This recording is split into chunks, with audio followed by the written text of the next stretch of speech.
Hi, I'm Victoria Beale. I'm your host again for the Business Growth Crowd show, and I'm delighted to welcome my next guest, who is James Barton, founder of DEFIANT. James, lovely to have you here today. Thank you. Pleasure to be here. How are you? How are you in our little studio? It's lovely. Yeah, everyone that I've met today is incredibly welcoming and lovely. So yeah, all good so far. All good so far. Well, listen, so James, thank you for being here.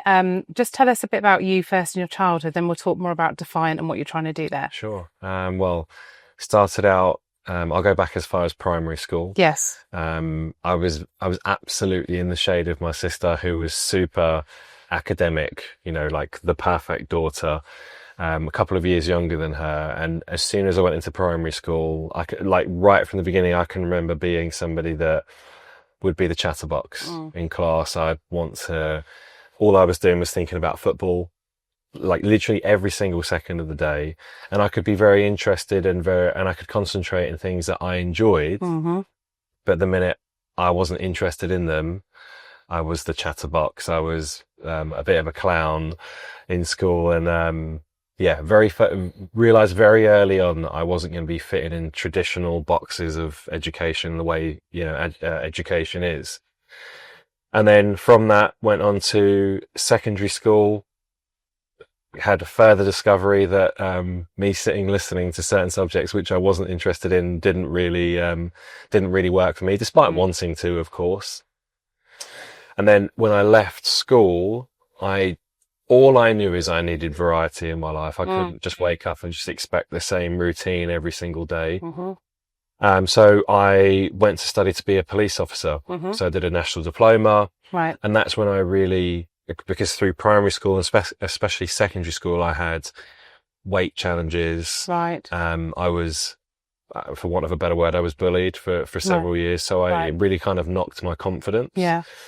And then when I went to study to be like a police officer in college, it was the first time where I felt like I was flourishing and understanding who I actually was as a person, and got quite fit in that point, because I thought it's like a fresh slate going into a group with nobody. It's almost like you get the chance to reinvent yourself, of course right? You do, yes. And obviously maturing. So yeah, got into fitness, started lifting weights. Body confidence changes, everything sort of changes at that point. And then when I got to the end of my diploma, I didn't want to go and be a police officer right away. Something was kind of holding me back. But I thought, I'm going to go and do a personal training qualification, because I was loving that. So did the personal training qualification for for a year.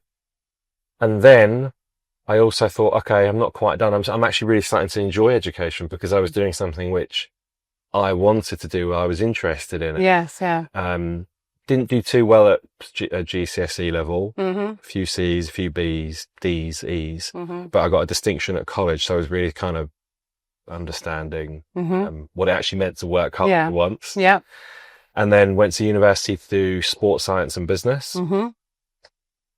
As with most people that go to university, they're one of the best times of my life. Yeah. Like 3 years of just incredible experiences, a few parties here and there. Of course, yeah. Standard. But did well. Yeah. Did well. But then when I finished university, again, I had that other point of, I don't want to go and live in the real world. I don't want to go and get a 9-to-5 job. I just knew it wasn't for me. Yeah. But again, I didn't really know why. All I knew is I just wanted to go and explore. So one of my friends was going to be a bartender on cruise ships. Okay. So, and he said, oh, they're looking for fitness instructors as well. So I thought, I'll send a CV over. And I remember I was in Southampton Uni. I walked to the town, came back to the university. I got an email straight away saying, come for an interview next Tuesday. Right.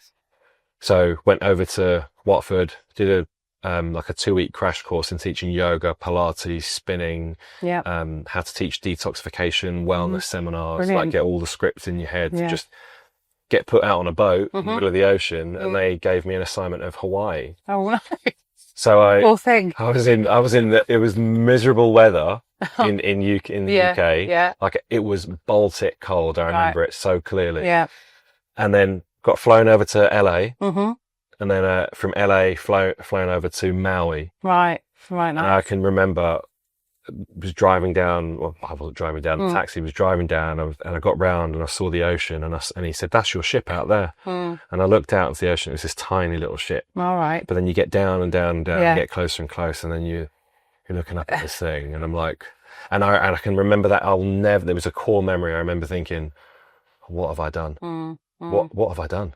Like, I have no idea what I'm what I'm doing here. No. But obviously there's that excitement, right? That nervous excitement. And then get onto the ship, and they give you these targets, $10,000, $8,000 in revenue. And then you're thinking, well, a personal training session is $65. Like, well, how do I generate that?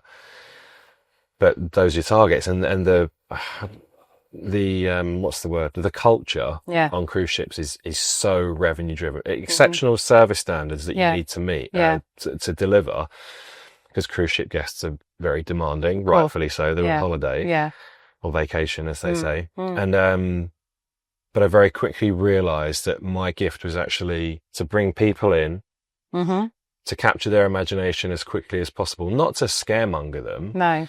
But people would often find the gym on the cruise ship because they've gone to the wrong end of the ship to where the buffet is at. Right. And that's not me trying to be funny. Yeah. The buffet is at one end. Yeah.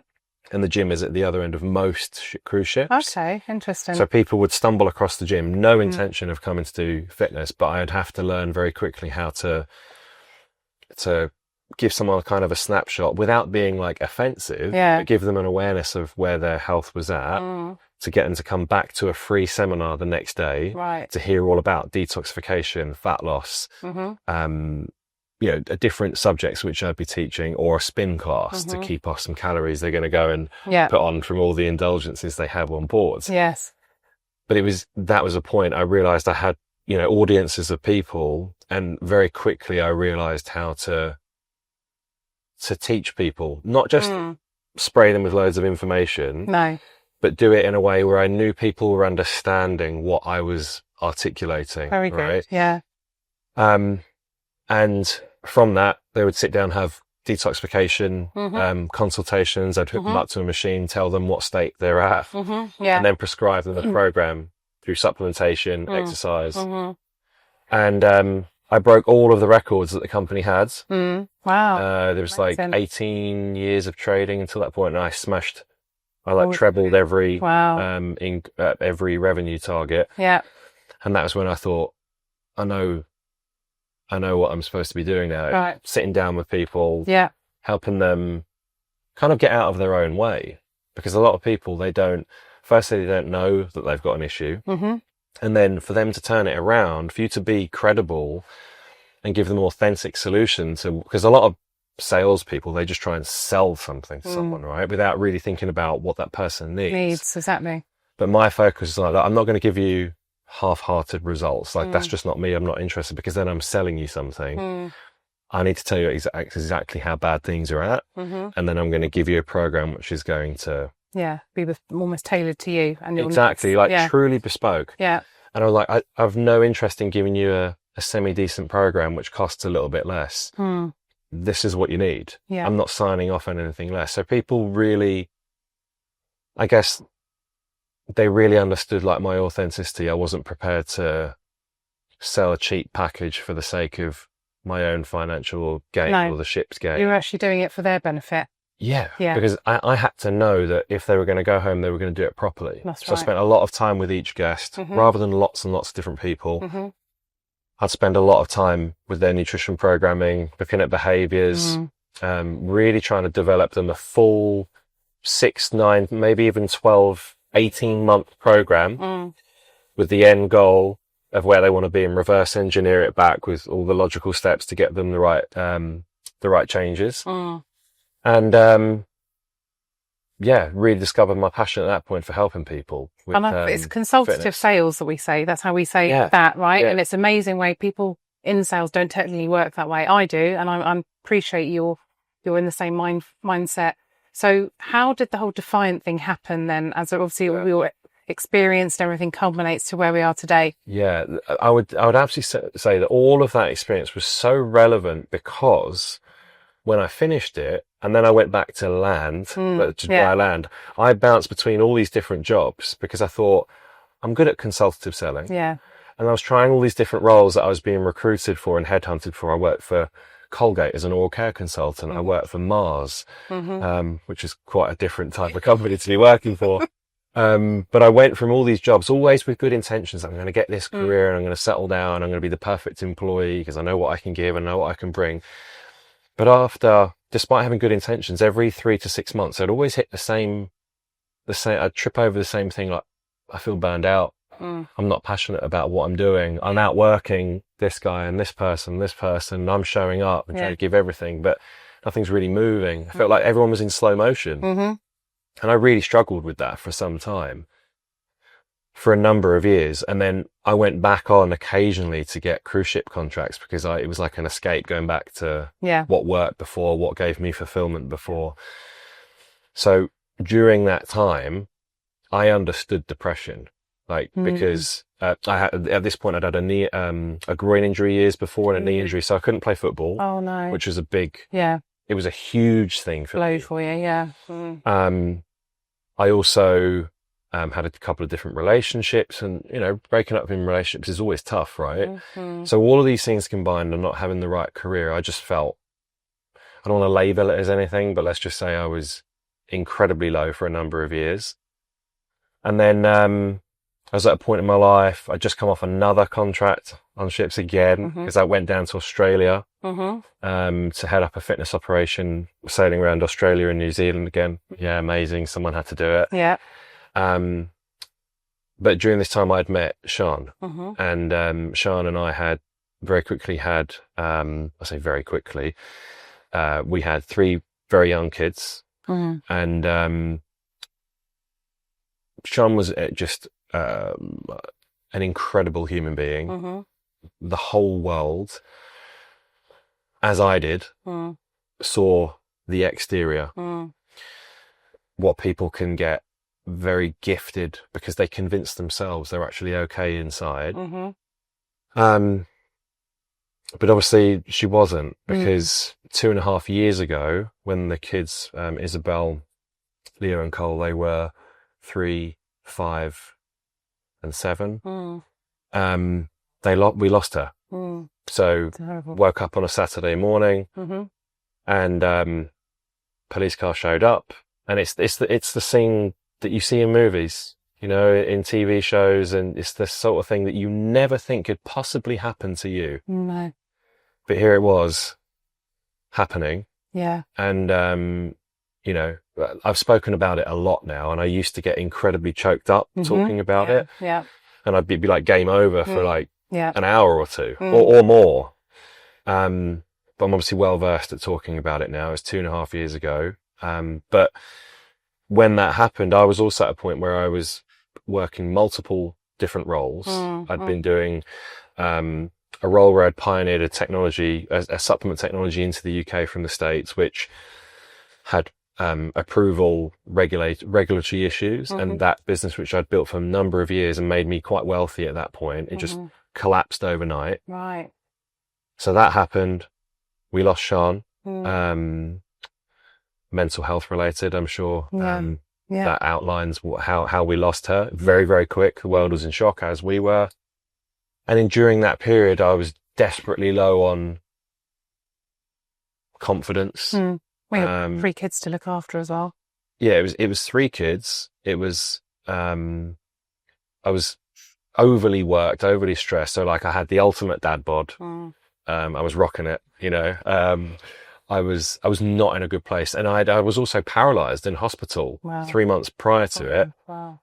They said it was some kind of stress related, viral infection. Right. And it paralyzed me from the knees down. My arms and hands were gone. I was in a hospital bed from doing an event up north near Newcastle. And those are the moments, it's moments like that when you're lying in a bed and you're thinking, I've lost my legs, I've lost my hands. And literally for days, I'm staring at my legs thinking, there is not a chance you're coming back. And I don't know, I can't really describe it other than I just knew that they were going to come back somehow. A few days later, so anyway, then stuff with Sean happened. We lost her, and I was just at a point where I thought, I can't let this be my legacy. No, I can't.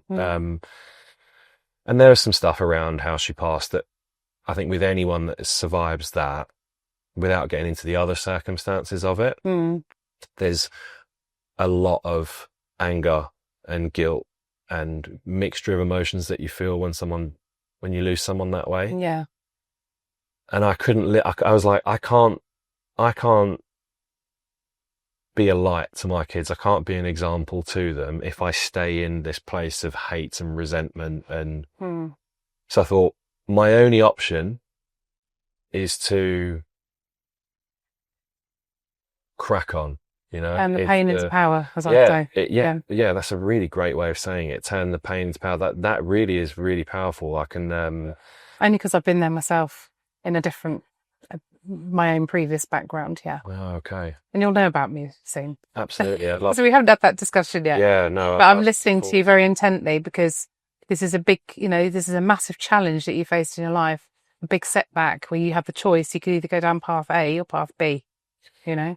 Yeah, but and look, if I didn't have the kids, who knows? I can't say. I'd like to back myself to know that I would overcome, but I had 3 kids, and I was like, "There's no way I'm gonna be this version of me." So I leant very much into forgiveness, and I got into my health more so than I ever had done in my entire life, and my nutrition. I transformed physically in 12 weeks. I did a fairly. I'll own it. I'm quite proud of the fact I had quite a drastic transformation in that time. Yeah. But I suppose you know what to do, I suppose. Yeah, but accountability as well was critical because I also got a coach. So even though I had the knowledge and experience I did, having the accountability and someone else telling you, this is what you do today. Yeah. This is what you're eating. Yeah. You know, having that accountability and strategy was like, well, I've got to do it. Yeah. Like, I'm not going to not show up. So did that. And then at the end of doing that, I was kind of thinking, and it was my 40th birthday. Right. And I'd taken my friends to Marbella to sort of celebrate it. And I had this beautiful infinity pool. Nice. It was stunning. And I remember just kind of looking out thinking, I need to create a legacy that can help people. You know, I don't just want to chase money. I want to put something together. And I'd already started formulating ideas on what that was, but I wanted a platform for people to be able to go, you know what, no matter what cards life have dealt me, or no matter how dark and empty I might feel, I'll control the controllables. I believe really strongly in that, in like, whatever's happening, just keep moving forward. As painful as it is, one thing I always talk about is always think what future you would get you to do right now. So no matter how empty, whatever void you're feeling, like you've got to think, what would me 6 days, 6 months, 6 years from now? That's right. Want you to do, and that was so powerful. Yes, because I thought I can't just wallow in this. No. So I'm going to put a platform together with one-to-one online coaching. Yeah. I also didn't mention before that I designed and formulated supplements because of my understanding of nutrition and sports science. So, I knew what was going to be able to get people up in the morning. And sometimes it's really difficult for people to wake up and immediately be like, right, let's go. Yeah. So I created a product, which was all scientifically backed. So every ingredient, like tons of peer reviewed clinical data, science, everything that you need. And I put something together, which when you drink it, it makes you go, you know what? Let's do it. Really? So I need some of that in my life. Yeah, I believe everybody does. No matter how high or good you do feel in the morning, there's always another level that you can go to. Because as we get older, there are certain things in our body that slow down. That's true. Production of certain hormones. Yeah. We have imbalances. So I designed it very much to kind of address that. Yeah. And it's called LFG. Okay. And what does that mean? Well, I know what it means to me. Okay. Because I mean, it's an acronym for saying a certain thing. Like, let's. Okay. Some people say life feels great. Right. Some people say, let's freaking go. Yeah. I know what my mind says, but that's ultimately a code name for it because I didn't want to just determine exactly what it was because I wanted it to be people's interpretation. I just knew what it meant to me. I wanted someone to drink it and go, you know what? Let's do this. Let's do this. And is this is the product then, part of DEFIANT? So exactly. the business is the product And like at the moment, you're in the position where you're looking for an investor to come in. So tell us about that opportunity. Absolutely. That's really important. Yeah. So I would say we're at a point now where we're really focused on like the next phase of growth, because for better or worse, over the past year and a half since it was created in my mind. Concept, I've looked at different ways to try and bring it to the masses, and I've looked at affiliate marketing. I've looked at retail. There's various different avenues I've gone down, and it's only now, really, if you look at brands like Gymshark, Huel, there's more than most people even realize that have an affiliate model.